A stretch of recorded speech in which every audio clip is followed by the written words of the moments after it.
Hey guys, Zeroed In here, bringing you some shotgun gameplay on Villa. And quickly before the match starts, I just want to say that if you haven't checked out my Universal Tactics video, there's a link within these first like 10 seconds of this video to it.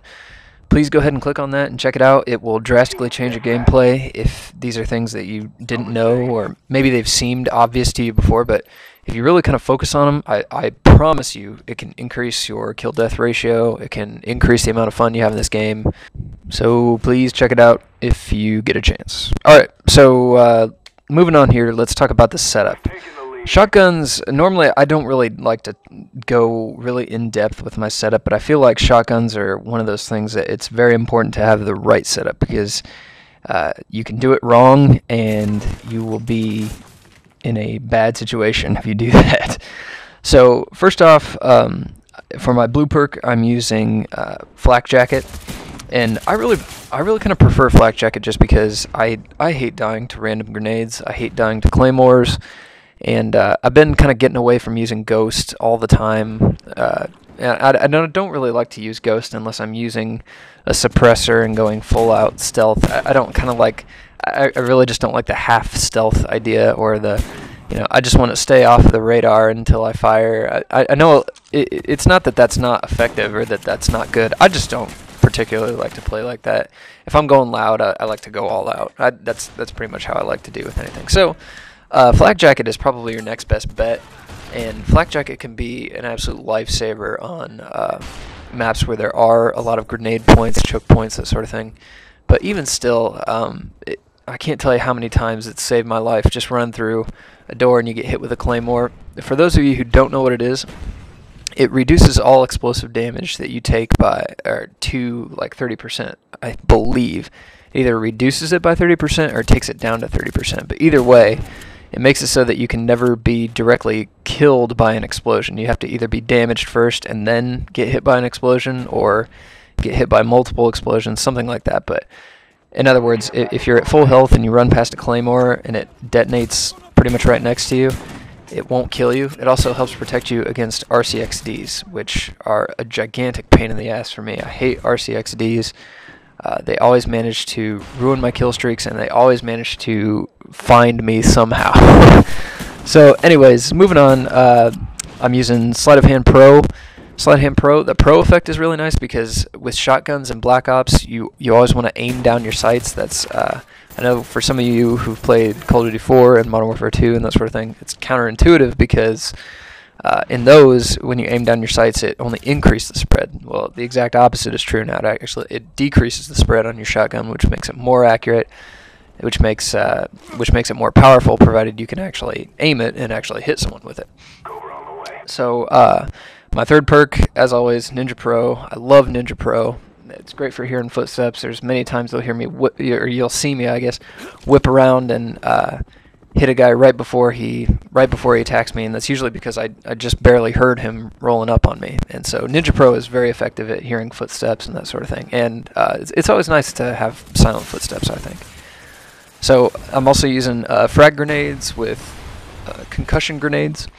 Concussions are nice because they're one of those things that can save you in a head-on battle. You just toss those, and they come out really fast. They slow your enemy down, throw their aim way off, and overall flashes are better for the effect. But I think concussions, just in general, are more reliable. They're a lot quicker, a lot easier to aim, in my opinion. I know that seems weird, but I don't know. It works for me. So I'm using the Stakeout and the Olympia, and the Stakeout is probably the most powerful shotgun in the game. Has the longest range, the longest one-hit kill range, I guess you can say, as well as the longest effective range. So it's got both.